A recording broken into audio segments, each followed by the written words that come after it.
Job, capítulo 5, vamos a leer el versículo 7. 6, capítulo 6.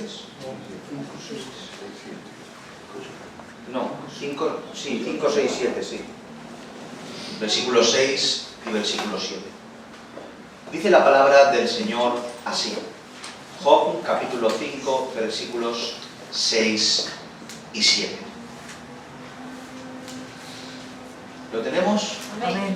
Dice, porque la aflicción no sale del polvo, ni la molestia brota de la tierra, pero como las chispas se levantan para volar por el aire, así el hombre nace para la aflicción. Otra vez. Porque la aflicción no sale del polvo, ni la molestia brota de la tierra, pero como las chispas se levantan para volar por el aire, así el hombre nace para la aflicción. Un texto que a uno le deja sin aliento, porque lo dice la Escritura, y la Escritura no miente. Amén. Y si la Escritura dice que el hombre nace para la aflicción, es que el hombre nace para la aflicción. Todos sabemos que en el transcurso de esta vida el dolor es inevitable. ¿Cuántos lo creen? Amén. Es algo que nadie puede eludir, ya que en algún momento de nuestra vida, por cualquier situación, el dolor se presenta sin avisar. Se presenta sin más. No pide permiso. Entra por la puerta. Por problemas familiares, sean de la índole que sean problemas conyugales, sean problemas con los padres o sean problemas con los hijos, el dolor llega a nuestras vidas. Por problemas quizá económicos, ya que en ocasiones la economía se convierte en un verdadero quebradero de cabeza y llega en la aflicción por medio de la escasez y de la dificultad económica, por problemas como no de enfermedad de cualquier tipo. Hoy uno está sano haciendo deporte, mañana va al médico y tras una analítica le dan una noticia que cambia la trayectoria de su vida y trastorna su mundo. Llega el dolor sin avisar y, como no, por el fallecimiento de un ser querido. Hoy lo tenías contigo y mañana desaparece y uno queda afligido de un día para otro. En definitiva, un sinfín de cosas que nos pondríamos a enumerarlas y no terminaríamos nunca, porque el dolor es infinito, en infinidad de formas es que se presenta.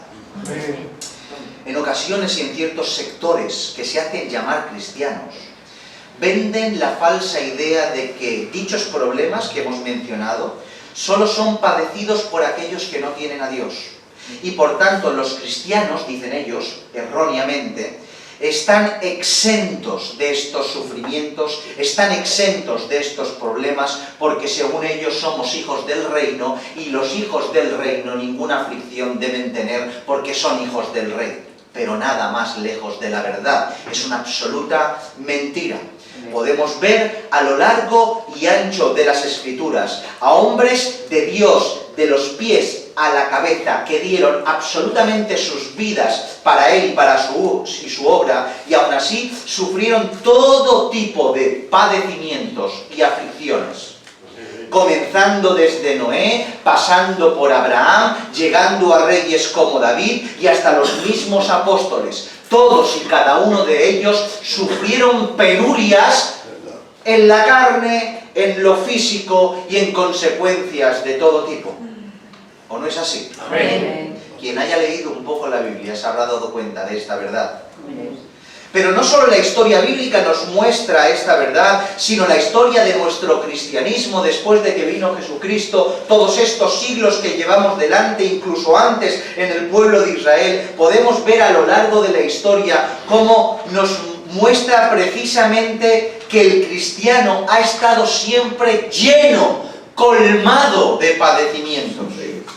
Es más, escucha, pareciera ser que precisamente por ser creyente estás aún expuesto a mayores dificultades que el que no tiene a Dios.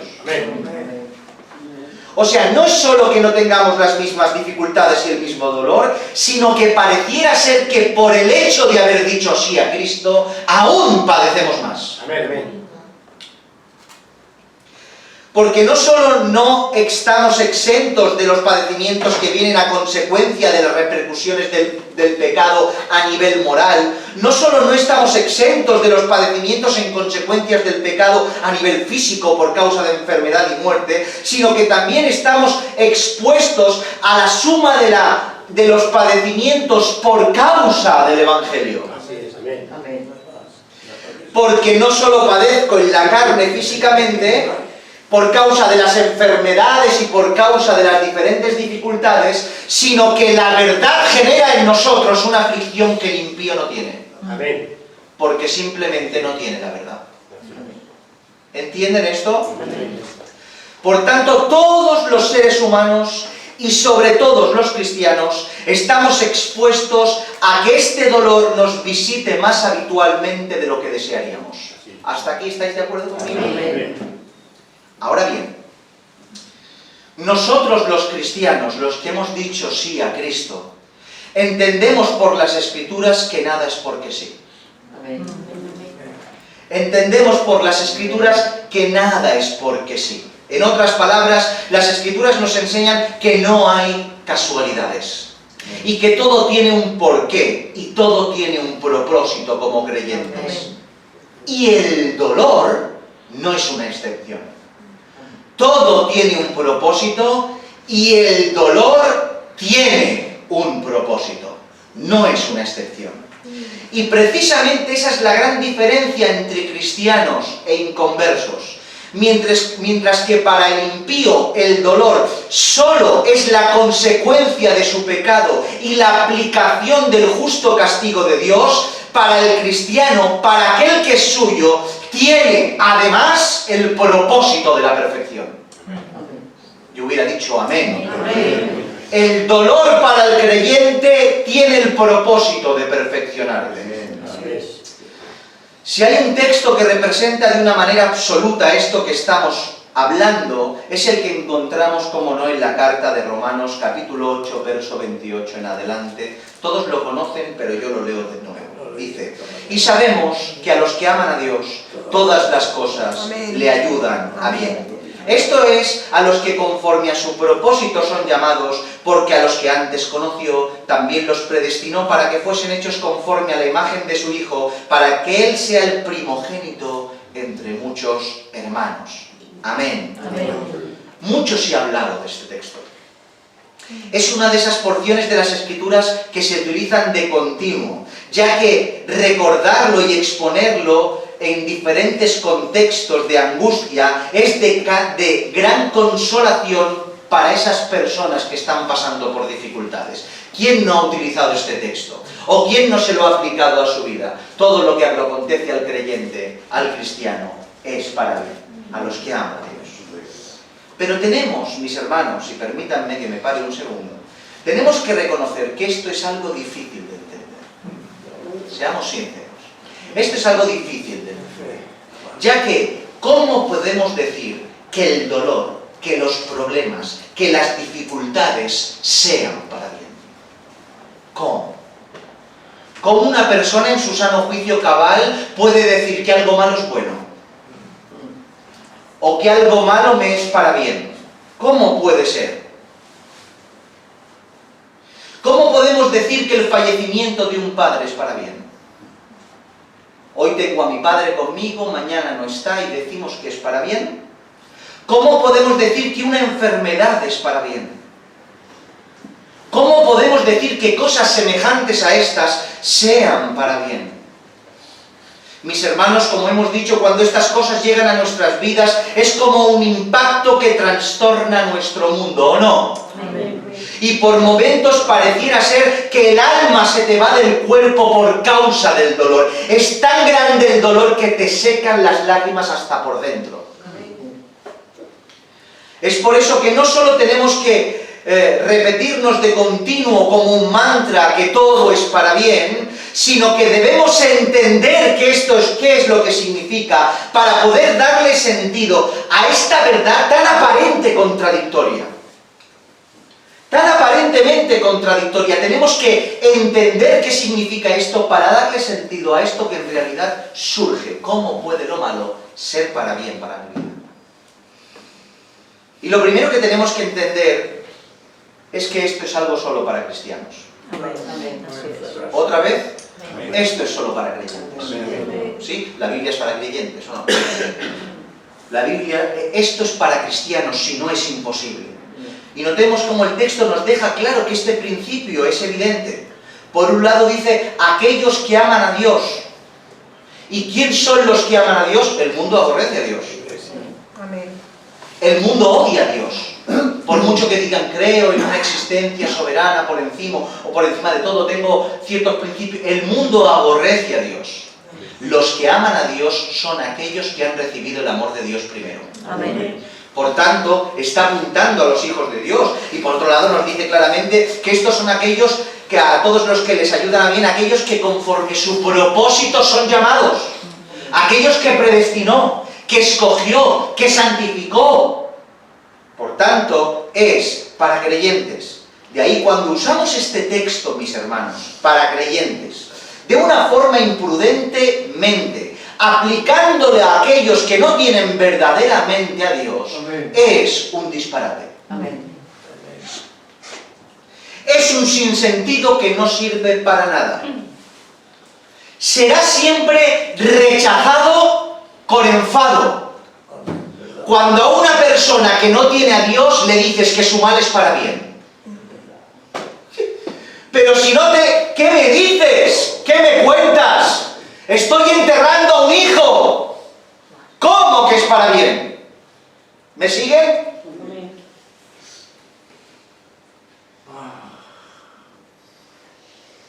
Lo rechazarán. Lo rechazarán porque no tienen el Espíritu Santo y no tienen las directrices de las Escrituras, las cuales se acomodan entre sí para darle una comprensión espiritual a lo espiritual.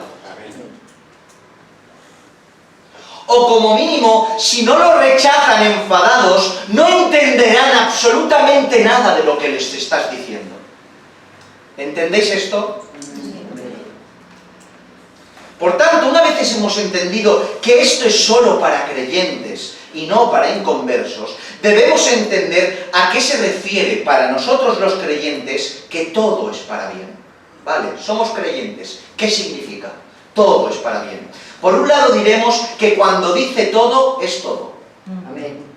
Y se refiere a todo lo que me ocurre en un contexto positivo, pero también a todo lo que me ocurre en un contexto aparentemente negativo. Todo es para bien, o sea, no algunas cosas o parte de ellas, sino que todo absolutamente es para bien. Por tanto, sin necesidad de enumerar los males que puedan llegar a nuestras vidas, imagínense cualquier tipo de dificultad que de la más leve a la más grave y amontónenlas en un montón infinito que abarca el todo de Dios y tendrán como resultado todo lo que es para bien. Absolutamente todo lo que se les ocurra por la cabeza. Por tanto, el problema no reside en comprender que es todo. ¿Ha quedado claro? Todo es todo, y más el todo de Dios. Sino la dificultad es en comprender de que como este todo es para bien. ¿Me siguen? Amén. Cuando hablamos que es para bien y entendemos ese bien en un sentido del mundo, en un sentido secular, en un contexto alejado de lo bíblico, es cuando viene la incomprensión. Cuando trasladamos este principio bíblico con una mente carnal del mundo, entonces viene la incomprensión, porque como hemos dicho, ¿cómo puede algo malo y trágico ser para mi bien? En un sentido del mundo secular, el bien, lo bueno, está alejado del dolor y la aflicción. O sea, que precisamente cuando alguien se refiere a algo bueno, tiene esto bueno la particularidad que está exento de lo malo. En el mundo, cuando hablas de bueno, de algo positivo, objetivo, la particularidad implícita de todo lo que hablas es que está exento de lo malo, exento de aquello que me perjudica. ¿Me entienden esto? Por tanto, cuando lo entendemos así, es normal que llegue la incomprensión, es normal que nos frustremos y nos preguntemos incluso, y aún así nos podamos llegar a preguntar que si verdaderamente somos creyentes. ¿Por qué? Porque si la Escritura dice que los creyentes que le aman, que fueron escogidos y predestinados, todo les ayuda para bien, y a mí lo malo no me ayuda para bien, en un contexto secular, puedo llegar a creer que hay un desajuste en mi interno y que soy alguien que no es suyo. ¿Sí? Amén. Cuando entiendo este principio de una manera carnal, puedo llegar a confundirme, porque lo malo en una comprensión con una mente del mundo es malo. De ahí a la gran necesidad de entender todo esto de una forma bíblica, de una forma espiritual, ya que cuando llevamos este bien a un contexto bíblico, todo comienza a tener sentido. Como hemos dicho hace un momento, todo trato de Dios tiene un propósito definido y nada es por casualidad. ¿Cuántos lo creen? Amén. La casualidad es idolatría. Otra vez, la casualidad es idolatría, ya que si lo casual es aquello que ocurre porque sí, sin causa, sin propósito y a merced del azar, estamos diciendo que hay cosas casuales que están fuera del control de Dios. Y por tanto es idolatría, porque estamos diciendo que hay cosas que están a merced de lo casual que no tiene Dios el control, sino el azar. Sacándole a Dios su autoridad y soberanía absoluta y dándosela al azar. Por tanto, la casualidad es idolatría. No hay casualidades. Dios tiene el control. Amén.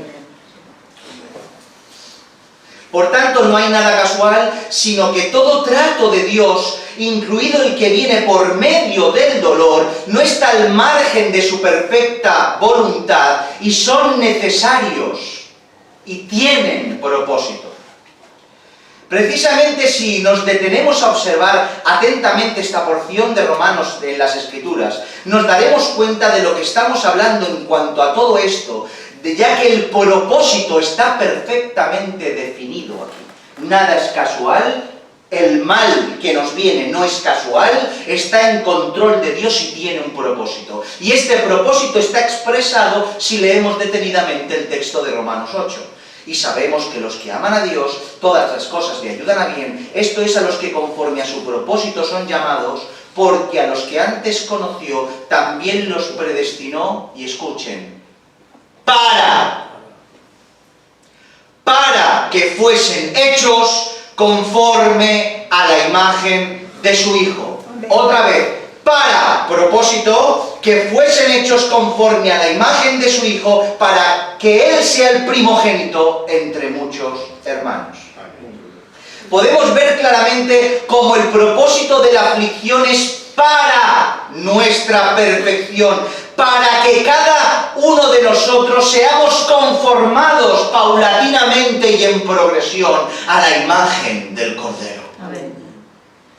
Así pues, el bien en un contexto bíblico no es nuestro bien personal en la carne, porque eso es imposible. La enfermedad no puede ser un bien en la carne. ¿Me siguen? Amén. Es imposible. La enfermedad no puede ser un bien en la carne. Así pues, el bien en un contexto bíblico no es nuestro bien personal en la carne, sino un bien personal para lo eterno y para su gloria. Amén. ¿Es para bien? Sí. Pero para el bien de mi carne no. Para lo eterno y para su gloria. Amén. En otras palabras, todo lo que acontece al cristiano es para su bien, pero no para un bien en la carne, sino para el bien en lo eterno. Eterno porque es un bien para la extensión del Evangelio por medio de mi mensaje, el cual se predica por medio de la santidad de mi integridad en medio de la aflicción. Por tanto, es para bien para la extensión de su reino y del Evangelio, porque a través de la aflicción y mi santidad en medio de la aflicción, sin negarle la gloria en medio de la dificultad, extiende el mensaje del Evangelio mejor que cualquier predicación. Es eterno porque todo es para su gloria y alabanza. Ya lo dijo, este ha fallecido. No, esto es para su gloria. El ciego, es verdad que recibió la vista, pero ¿cuántos años pasó sin ver? Mientras que los niños corrían y jugaban, mientras que podían trabajar, mientras que se hacían mocitos, mientras que podían enamorarse y casarse, este seguía ciego, pidiendo como un mendigo. Es verdad que recibió la vista, pero ¿cuántos años permaneció ciego? ¿Para su bien en la carne? No, pero sí para la gloria de Dios. Amén. Porque cuando recibió la vista, todo el mundo pudo ver las marcas de Jesús. ¿Entienden esto? Eterno porque es para el Evangelio, eterno porque es para su gloria, y eterno porque nos perfecciona y nos encamina a la vida eterna. Los males en mí me hacen bien porque purifica mi mal. Me quita el mal, me arregla la vasija, me mete en el horno y me saca mejor de lo que era. ¿Entienden esta verdad? Es por eso que siempre es para bien, si es que las aflicciones nos conducen a dicho propósito. ¿Han entendido esto? Creo que era necesario explicarlo, porque se cita mucho este texto. Se cita mucho y a veces no entendemos lo que estamos diciendo ni lo que nos estamos aplicando. Por tanto, es necesario comprender todas estas verdades en clave bíblica, mis hermanos. Pero seguimos. Cuando uno comprende estas verdades, como hemos dicho, todo cambia. Todo cambia. A tal grado que aunque toda la aflicción se sufre, otra vez, toda la aflicción se sufre, se acepta con gozo porque entendemos que es Dios tratándonos para su gloria y para nuestro beneficio espiritual. No es que el gozo quita el sufrimiento. Se sufre, pero con gozo, en alegría, porque sabemos que es para bien. Esto es una verdad de tal magnitud que cuando uno interioriza el propósito de Dios, o sea que el dolor es para su gloria y mi perfección, escucha, el dolor duele, pero al mismo tiempo se abraza. Por eso esto es una locura, mis hermanos. Los creyentes abrazando el dolor. Es de locos, a no ser que tengas al Señor. Por eso la palabra de la cruz es locura para los que se pierden, pero para los que se salvan, ¿qué? Permítanme un ejemplo muy gráfico que todos nos ayudará a entender de lo que estamos hablando. Uno de los dolores más insufribles, y aquí hay muchas hermanas que han dado a luz, uno de los dolores más insufribles que existen es el dolor del parto. El dolor cuando una mujer da a luz. Sin embargo, cualquier madre está dispuesta a abrazar ese dolor con agrado por causa del llanto que viene después del niño. Con alegría en su corazón está dispuesta a sufrir por el propósito del dolor, lo que viene después. Es por eso que el llanto del bebé después de nacer arrebata todo el dolor de la mujer que ha dado. Se lo quita de golpe. ¿Cómo puede ser? Pero si se te han abierto en canal todos los huesos, si todo tu cuerpo se ha transformado, si es increíble, ha salido una criatura de tu vida, de ti, de tu cuerpo. El dolor es insufrible, sin embargo, el niño le quita el dolor a la madre. Porque es más grande lo que ve delante que lo que ha sufrido detrás. ¿Qué es lo que no estaríamos dispuestos a hacer por nuestros hijos? ¿Qué? ¿Me permiten contestar a mí? Lo haríamos absolutamente todo. El padre que ama, la madre que ama, haría absolutamente cualquier cosa por sus hijos, aunque nos duela, aunque nos aplaste, aunque nos quite la libertad, incluso aunque nos llevara a la muerte, con gusto abrazaríamos ese dolor. Por la sencilla razón de que antes de abrazar el dolor, hemos abrazado el propósito que generará el dolor, el beneficio del niño. Voy a abrazar el dolor, pero antes de abrazar el dolor ya abracé el propósito. Abracé lo que venía después. Por tanto, como abracé lo que venía después, que es el beneficio de aquello que amo, que aquello que deseo, el dolor, aunque me duele, lo abrazo con gusto. ¿Entienden esto? Amén. Por tanto, el dolor no es tanto dolor cuando se hace con agrado. Así pues, cuando vivimos cerca de Dios y nuestro propósito es única y exclusivamente conformarnos a la imagen de su Hijo, extender su Evangelio y que el Padre se lleve la gloria, el dolor de todo eso, aunque duele, aunque no nos gustaría pasarlo de continuo, sobrenaturalmente se abraza. Increíblemente se abraza. Duele, pero se abraza. Porque nuestro corazón está en aquel que está detrás, al lado, dentro, durante del dolor. Y esto, mis hermanos, es posible solo por medio de la gracia que hemos recibido de Cristo Jesús, Señor nuestro. Porque si no fuera así, es imposible. No es para seres humanos. Esto que estamos hablando no es para seres humanos corrientes, es para vidas regeneradas por su Santo Espíritu. Pero al estar en Él podemos acercarnos a hacer aquello que el Verbo hecho carne hizo anteriormente. Porque recuerden como Jesús estando en el Getsemaní, ¿recuerdan la imagen?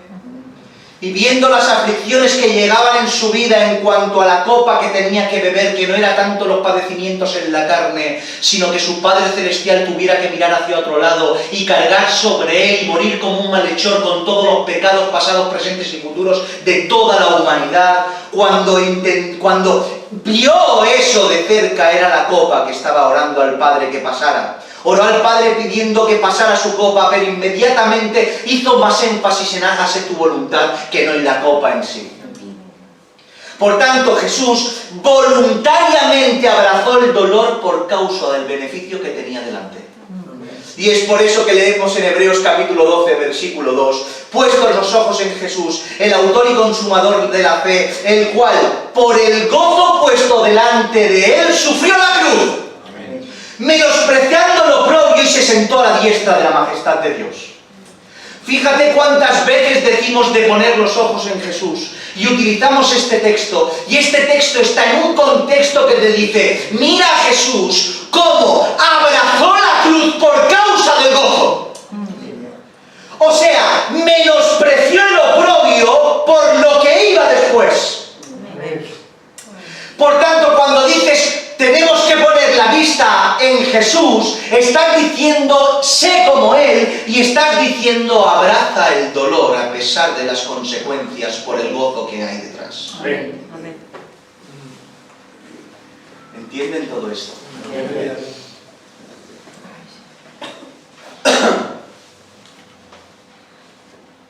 Pero algo ocurre cuando, por causa de la presión del dolor, nos vemos superados y en consecuencia nos alejamos del propósito, perdiendo el enfoque que Dios pretende con todas las aflicciones que nos acontecen. Y escucha bien, porque es de alguna manera el punto que me gustaría resaltar rápidamente. Y es que en vez de abrazar el dolor por causa de nuestra lejanía y de no comprender los propósitos de Dios, en vez de abrazar el dolor, el cual es abrazarlo a Él mismo, nos postramos no ante Él, sino ante la dificultad, cometiendo un pecado de idolatría. En vez de postrarnos ante Él, nos postramos ante la dificultad, cometiendo un pecado de idolatría. Las Escrituras son claras en cuanto al celo de Dios para con los suyos. En Éxodo capítulo 20, el versículo 3 en adelante, dice lo siguiente: no tendrás dioses ajenos delante de mí. No te harás imagen ni ninguna semejanza de lo que está arriba en el cielo, ni abajo en la tierra, ni en las aguas debajo de la tierra. No te inclinarás a ellas, ni las honrarás, porque yo soy el Señor tu Dios, fuerte y celoso. Fuerte y celoso. De una manera muy resumida, podemos ver cómo todos estos principios, tener dioses ajenos, hacerte imagen de ellos, inclinarse, honrarlos, atenta contra el pecado más grave que podemos ver en las Escrituras, la idolatría. Y aunque mucho se podría hablar de esto, mucho, básicamente todos estos aspectos apuntan de una forma general al abandono del Dios verdadero para abrazar la voluntad de un Dios ajeno. Amén. Otra vez, esto a nivel general, idolatría es abandonar las directrices del Dios verdadero para postrarte bajo un Dios falso, abrazando nuevas directrices. En la actualidad, este tipo de idolatría directa no existe tanto ya como tal. Se ve en muy raras ocasiones, ya que vivimos en un mundo más bien ateo que politeísta. No obstante, la aplicación de la idolatría sigue en la misma condición. Y me explico. Si la idolatría, escucha bien y no te pierdas porque no vamos a profundizar en esto, simplemente un aspecto general. Si la idolatría tiene que ver con la sustitución del Dios verdadero para abrazar otra cosa, cualquier cosa que esté en un pedestal en tu corazón más alto que Dios es un pecado de idolatría. Amén. Hay gente que igual no se postra ante Baal, pero se postra ante el dinero. Hay gente igual que no se postra ante una imagen de Ra, pero su familia y su cultura es su Dios. Hay gente que no se postra ante el sol, pero igual su hijo es su absoluta obsesión y solo vive postrándose ante él. Hay muchas formas de idolatría que sustituyen al Dios verdadero por cualquiera que sea el ídolo que te has creado o me he creado. Pero ¿y si les dijera que el dolor también puede convertirse en un Dios el cual nos postramos ante él? ¿Y qué si les digo si la aflicción también puede convertirse en un objeto de idolatría? ¿Qué dirían? No me contesten, piensen un segundo.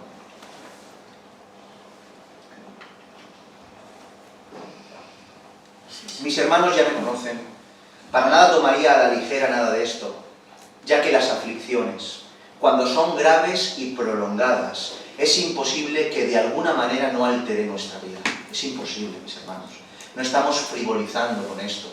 Las aflicciones duelen y trastornan, sacuden nuestro mundo y no estamos todo lo bien que estamos, pero con la ayuda del Señor y con esfuerzo seguimos hacia adelante. No estamos frivolizando con esto.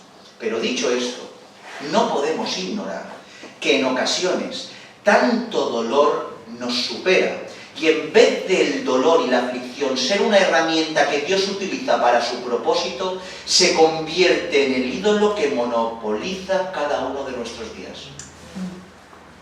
Otra vez, el dolor que debería ser que me ayudara para bien, porque perfecciona mi vasija, extiende su evangelio y es para su gloria, se transforma por causa de no estar calibrado con el Señor en una forma de ídolo que monopoliza cada uno de mis días, cada uno de mis horas, cada uno de mis minutos y segundos.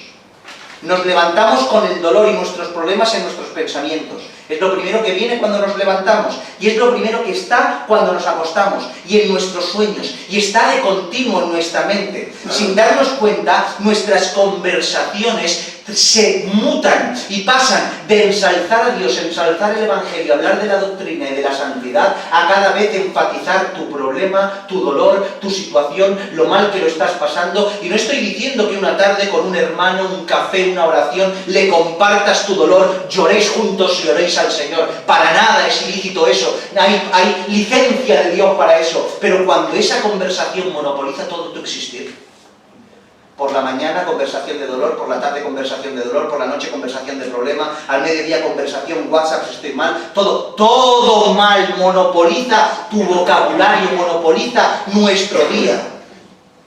Monopoliza mis decisiones, mi decisión, mis caminos, todo lo que pienso, hablo y hago está monopolizado por el dolor. Me quedo en casa por el dolor, no voy a la oración por el dolor, no me muevo por el dolor, el dolor es el ídolo que hace que me postre a diario. Dios ha quedado relegado. Es más el problema que Dios.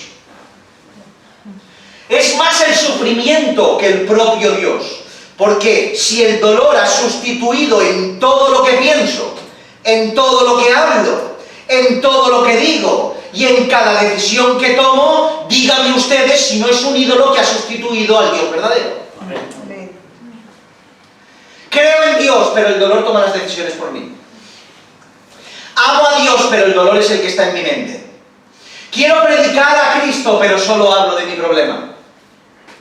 ¿Dónde está Dios? Desaparece, queda relegado, porque nos hemos postrado sin darnos cuenta ante otro ídolo, el ídolo del problema, por no estar calibrados a la voluntad de Dios. Mis hermanos, como hemos dicho, terminamos. En ningún caso estamos pretendiendo decir que se debe ignorar el dolor, o que esto no te afecte en absoluto. Lo que estamos diciendo es que el dolor no se convierta en el Dios en el cual nos postremos, Amén. sino que más bien sea el medio en el cual seamos perfeccionados y le demos la gloria. ¿Están de acuerdo con esto? Así pues, en conclusión, podremos decir que una misma aflicción, una misma cosa puede desembocar tanto en idolatría como en perfección. Una misma cosa, un mismo elemento salvó a Noé, a su familia, y mató a todos los demás. El agua a unos los salvó y el mismo agua a otros los mató. Por tanto, una misma situación, una misma aflicción se puede convertir en el objeto de idolatría de tu vida o en el objeto que perfeccione la misma. Dependiendo de cómo lo afrontemos, si cerca y en su voluntad o lejos y fuera de ella. Por tanto, la actitud en cuanto a cercanía tengamos para afrontar las diferentes dificultades que vienen en el transcurso de su vida como creyentes para nuestra perfección, pueden mutar de perfección a un ídolo que nos monopolice la vida. ¿Cuál es la diferencia? Estar con Él. Por eso, mis hermanos, solo cerca de Dios esto es posible. Porque solo cerca de Dios podemos entender la gran bendición de saber que incluso las aflicciones tienen propósito. No dicen ni amén a esto. Cerca de Dios podemos llegar a entender que incluso las aflicciones tienen propósito. ¿Ustedes saben el desespero de la gente que no tiene a Dios cuando vienen problemas a su vida? Mis hermanos, que se suicidan, que se quitan la vida, que desesperan, porque no tienen salida. Sin embargo, usted que tiene a Cristo, por mucha dificultad que pase, incluso las aflicciones, saben que están en sus manos. Amén. Que tienen un propósito para usted. ¡Qué descanso! Porque todos tendremos aflicciones, pero menos mal que en Él tenemos consuelo, mis hermanos. Por eso, saber que nada está a merced del azar, que nada está a merced del destino, sino que todo está en sus manos, nos consuela. Por eso dice Santiago capítulo 1, verso 2: hermanos míos, tened por sumo gozo cuando os halléis en diversas pruebas, sabiendo que la prueba de vuestra fe produce paciencia, mas tenga la paciencia su obra completa para que seáis perfectos y cabales sin que os falte cosa alguna. Amén. Mientras que el dolor en el mundo desespera, el dolor para el creyente tiene que ser tenemos la posibilidad de ver en la aflicción la mano de Dios perfeccionándonos. Mis hermanos, en definitiva les diré que esto es posible de soportar otra vez. Esto es posible de conllevar, porque a nuestras incomprensiones, a nuestras preguntas, a nuestras incógnitas, a nuestras dudas ante las aflicciones, cuando le preguntamos al Señor en oración: Señor, ¿por qué? Señor, ¿por qué tanta dificultad y por qué tanto dolor? El Señor no te da una respuesta, el Señor te da una persona.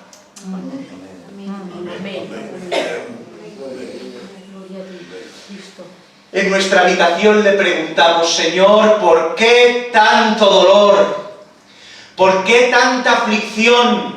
Explícame el porqué, el propósito. y el Señor, en vez de darte una respuesta, te da una persona. Por eso dice Juan 14, 16, y yo rogaré al Padre, y Él os dará otro Consolador, para que esté con vosotros para siempre. Amén. Aleluya. ¿Quién no tiene que ser sino Dios, el Espíritu Santo, el cual era necesario que Cristo se marchara para que el Espíritu viniera a consolar y acompañar a su pueblo? Amén. Por tanto, es posible soportarlo. ¿Saben por qué? Porque cuando le preguntas el por qué, el Espíritu viene, no la respuesta, viene Él. Amén. Y Él consuela tu corazón, consuela tu vida, aclara tu mente y te ayuda a abrazar lo que Cristo abrazó. Amén. Gloria a Dios. Por eso, Iglesia del Señor, todo esto es posible, pero solo si vivimos cerca de Él. Así pues, como sabemos que el hombre está hecho para la aflicción, pero sabemos que el creyente nada es enlazar y la aflicción está hecha para nuestra perfección, vivamos cerca de Él para que cuando las aflicciones vengan, no sean un ídolo en el cual nos postremos, sino su mano para nuestra perfección, para que le podamos dar la gloria en el nombre de Jesús. Amén. Inclina tu cabeza y vamos a dar gracias al Señor.